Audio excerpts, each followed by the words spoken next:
Siamo al centro di Baleone e lo scopo dell'azione che noi mettiamo in piazza qui è di mettere i cittadini in contatto in quella lingua corsa per via di due canzoni. Abbiamo scelto due canzoni.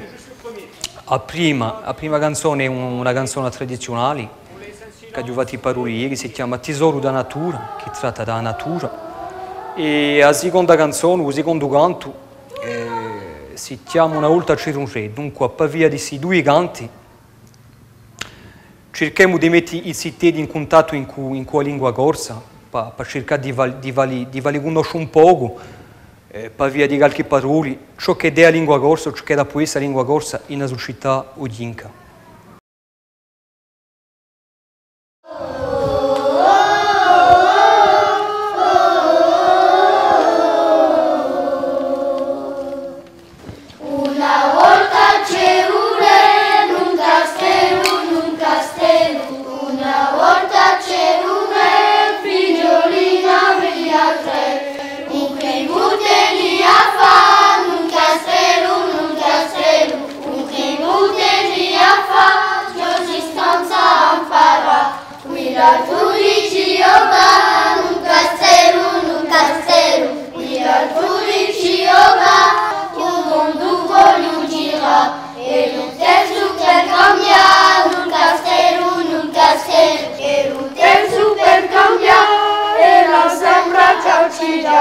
Una volta riscontrò un castello, una volta